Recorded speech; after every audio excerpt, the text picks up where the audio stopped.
What's up? It's Way Up with Angela Yee, and Joy Ann Reid is guest hosting with me today. This is so fun. Thank you for being here. Last time you were a guest, and I was like, I would love for you to come back and guest host, and you did. So thank you for that. I appreciate being able to see behind the scenes and really get to know. When you're a guest, you really don't see all the little things and things that go on behind the scenes, but I'm loving it. Now, I want to talk to you about a lot that's going on, and I'm so happy you're here. I know we've been doing entertainment things all morning, but right now, I said this country is like, how would you describe it? Chaotic. Yeah. It's quite chaotic. And I was listening to your show, The Joy Reid Show.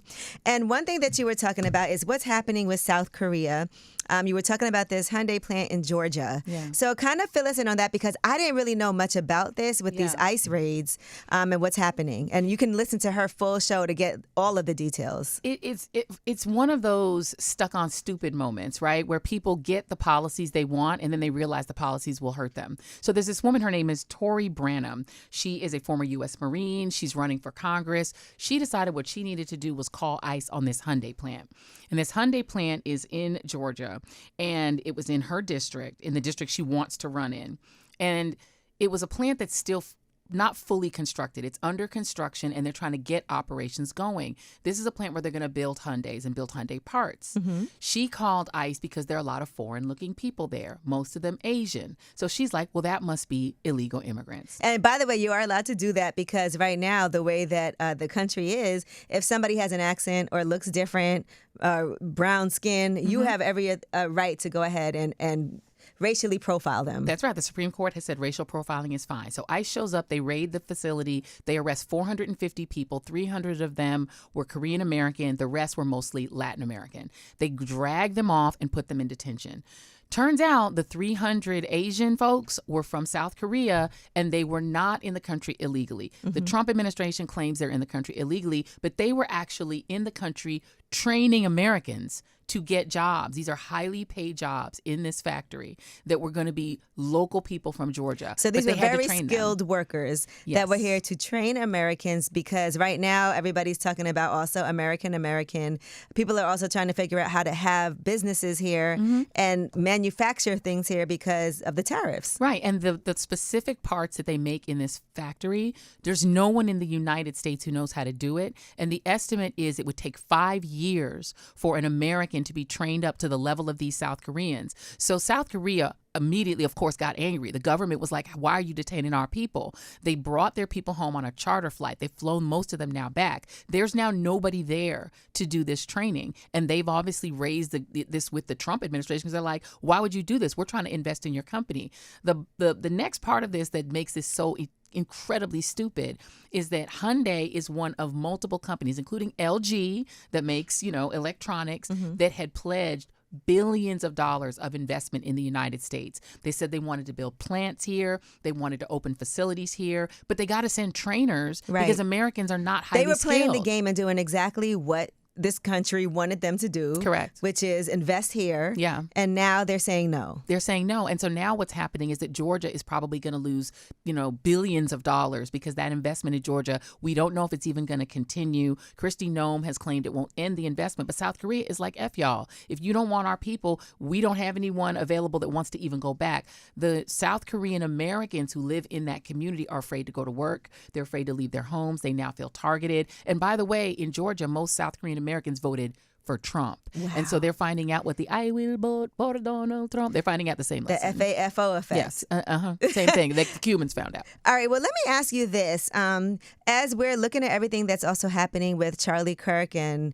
once he got killed, a lot of people are now getting in trouble, losing their jobs for saying how they feel on social media, which is free speech, right? Yeah. That would be considered free speech. Mm-hmm. But people are actually being targeted. They're getting doxxed. There are people that are now calling employers. They have a whole list, and they're talking about making sure that people that have anything negative to say about Charlie Kirk is targeted. Yeah. I want to ask you this. Do you ever hesitate personally when you're like, I want to say something? Because one thing I like about you now is that you have this freedom that you didn't have prior when you were on a major network, where you couldn't, I feel like, say certain things because you also have the boss that's watching, and they're going to be like, oh, we can't talk about X, Y, and Z, or, you can't say it that way. But now you're not accountable to that, right? You say how you feel, you tell it how it is. There's no real restraints. But do you restrain yourself when you think about things that are happening to people? Because literally people's lives are in danger. Yeah. I mean, the only way in which I restrain myself is I try to be a lot more careful in what I'm saying. I don't have a 14-person team to do research, et cetera. So I take my time to really think through what I'm going to say and make sure that I'm not just off the cuff or speaking out of anger. The shooting actually happened when we had already finished taping our show that day. We pre-taped that day because we had a guest who could only come on early. So we pre-taped. And so by the time this happened, our show was done. So I didn't see any reason to break in and sort of give my thoughts until I really figured out how I would respond, because Charlie Kirk attacked me. Right. And I have to tell you, because that makes it seem personal, I didn't want my response to seem too personal, if that makes sense. But if I had been at MSNBC in this moment, I wouldn't have been able to even report that he had ever attacked me. I wouldn't have been able to play tape of him saying anything, including his attacks on Michelle Obama, his attacks on Ketanji Brown Jackson. What I'm relieved about is not being in that corporate environment where they were literally sent a memo essentially saying if they said anything about Charlie Kirk other than that he was a good family man who loved to debate and loved his children, they would be fired, like Matthew Dowd, who is a conservative contributor, was fired.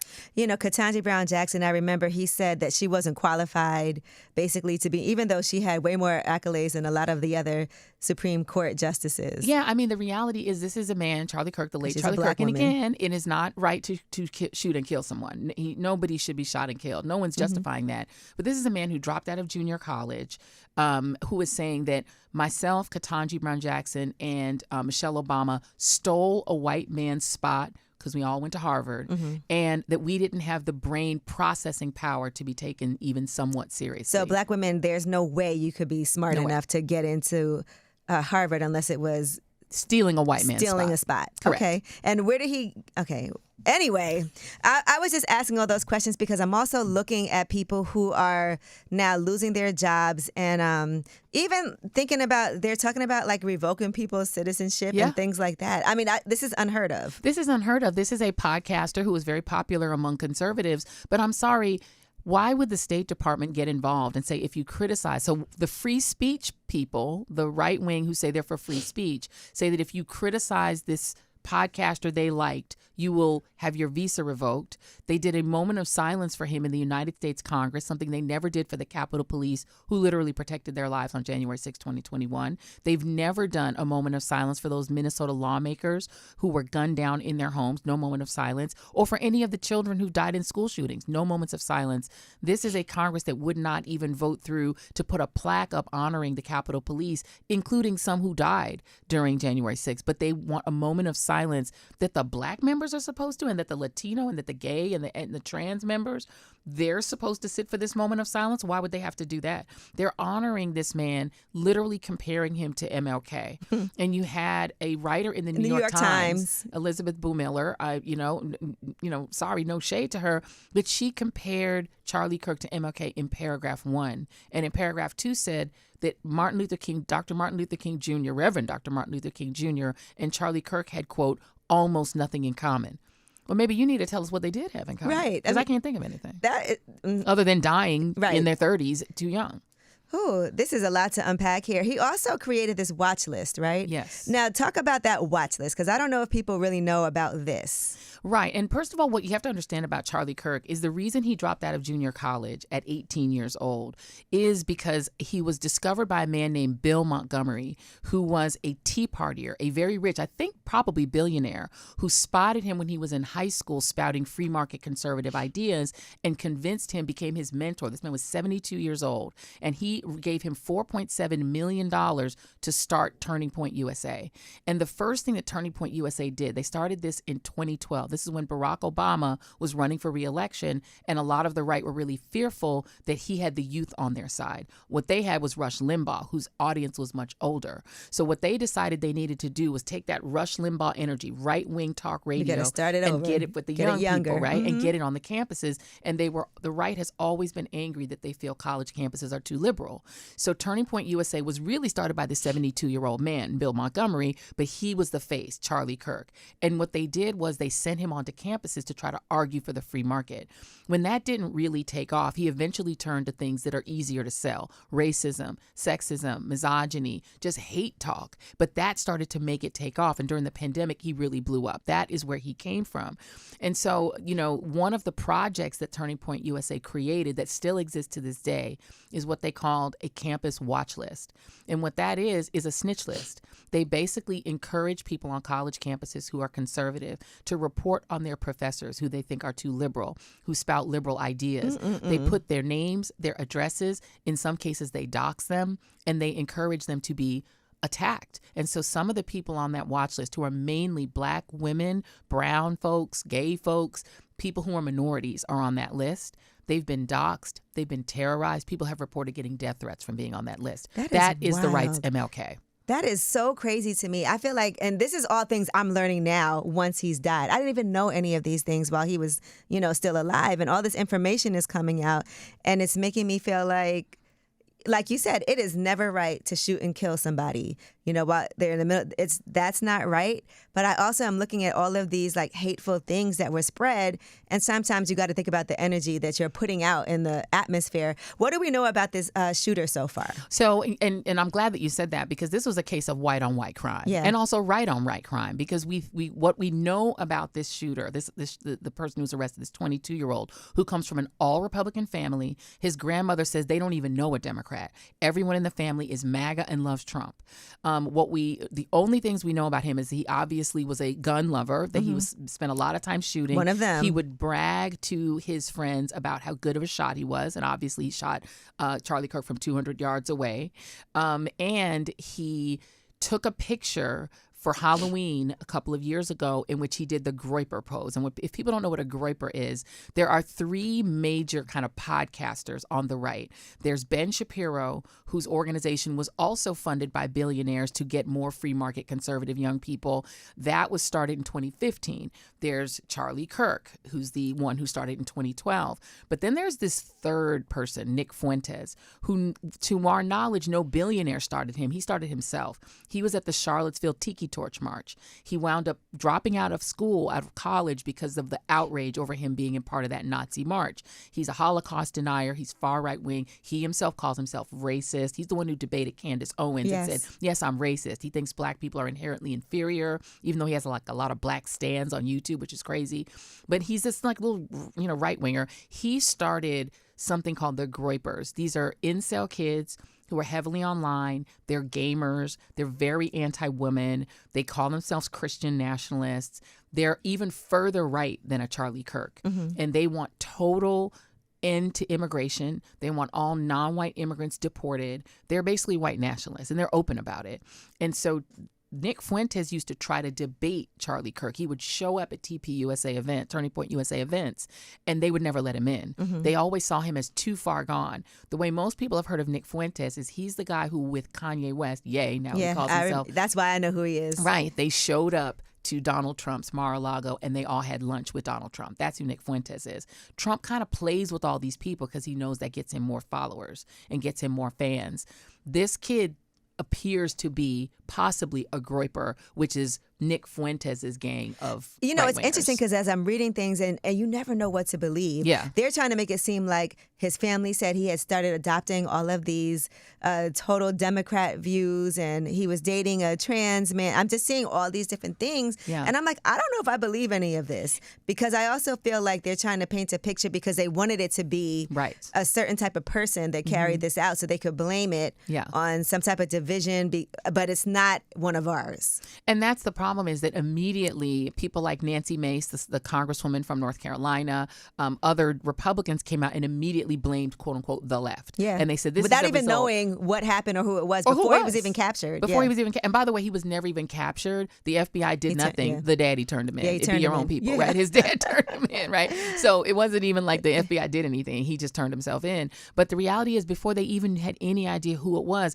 they were saying it could be a Muslim. They're saying it was probably a trans person. They were saying all these theories that they didn't have any evidence for. And then people started calling in death threats and bomb threats to HBCUs. Right. As if this had anything to do with black people. It had nothing to do with black people. And so they locked in all these HBCUs because of death threats. They were trying to make it seem, I guess maybe the person, I don't know what they were thinking. They put that out there because I think if you're not following, people who are casually don't follow the news might have heard that early on and still think that now. Right. And then so The Guardian, which is generally a pretty good media outlet, came out with this story that a high school friend of the shooter said that he was the only liberal in a conservative family and that he had views that lean left. They've now had to retract that entire story because it turned out that this quote unquote source that went to high school with him could not confirm basic details about this kid to prove that he actually knew him at all. So somebody was trying to plant a story. Exactly. All right. Well, we're just paying attention. And that's why that's why y'all need to be listening to the Joy Reid Show, because when I tell you, you break everything down,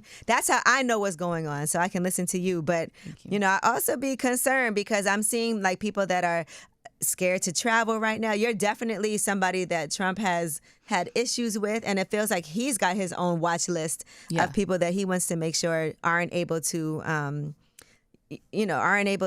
just freely live and speak and understand and give real information. Yeah, no, and we all feel watched. I think everybody that's on our side of the sort of anti-fascist side definitely feel watched all the time. And if I were to travel right now, I would not take my real phone with me. I would take a burner phone. I always tell people, if you're going to go overseas, don't take your real phone if you have any apps on it, or take the apps off your phone, delete them, because they are going through people's apps on your way back into the country. They are allowed to look in your phone and take it. They can't make you open it, but if you don't open your phone, then that does give immigration at the border the right to detain you. I saw ChatGPT is also, and I don't know, I never know what's true and what's not.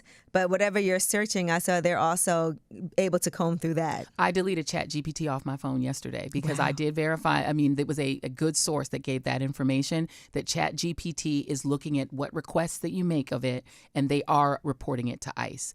They're also, the federal government is trying to have the housing authority. If you are in Section 8 housing, they can report any information about you to ICE.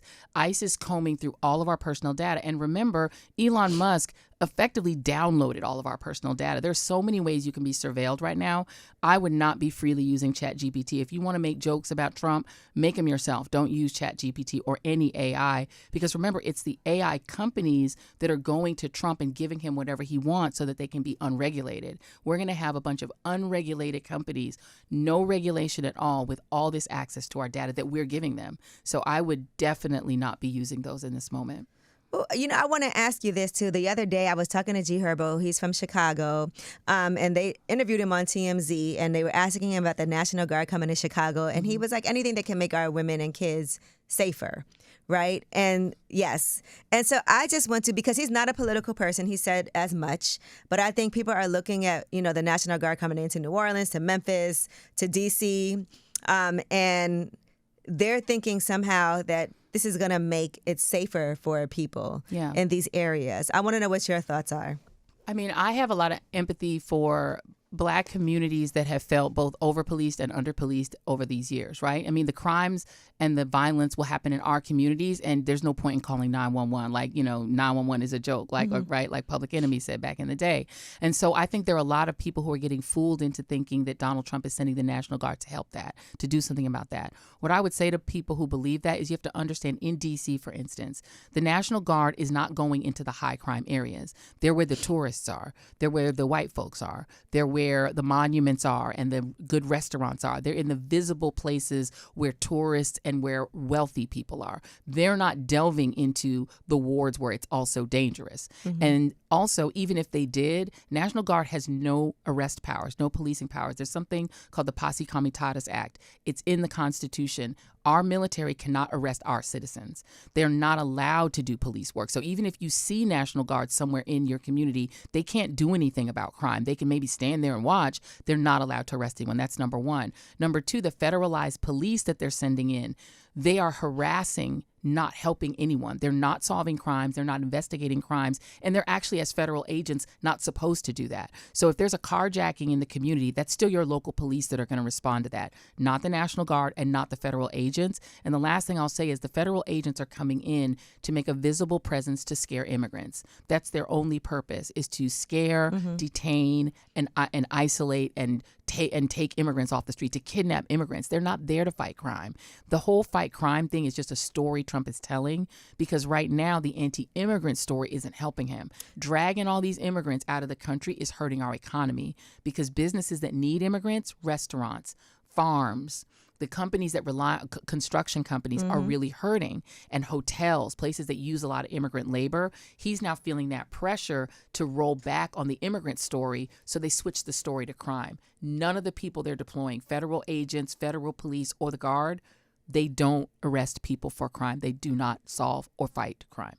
All right, I just thought that was important to know, because I think people see a headline and they're like, I'm concerned about my community, so That's this right. is a good thing. Yeah. And I see in D.C. that they have said that the local police are not going to cooperate with That's right. ICE. And so now that's causing a bigger issue for Donald Trump. In Chicago, they've said the mayor, we interviewed the mayor for the Joy Reid show, that he was very clear. We interviewed Governor Wes Moore from Maryland, very clear. Their National Guard in Maryland will not be cooperating. In Chicago, the Chicago police will not be cooperating. In Baltimore, their police will not be cooperating. So now what you're going to have is competing officers. Ooh, and what they're this doing. sounds like a mess. This It's sounds a like mess. yeah. It's a hot mess. And so for what I've seen, because people are sending videos like left and right to journalists and saying, here's what's happening.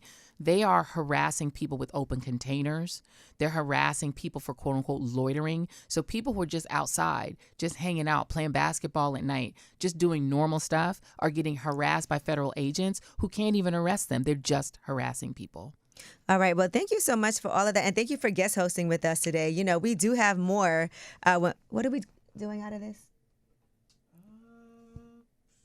What are we? Last word? Okay. Well, you guys can watch this full interview with me and Joyanne Reid on my YouTube channel, Way Up With Ye. Of course, you can watch the Joy Reid Show all the time so that you can be up to date on everything that's going on and you can have the right information. And when we come back, this is your show, so you have the last word.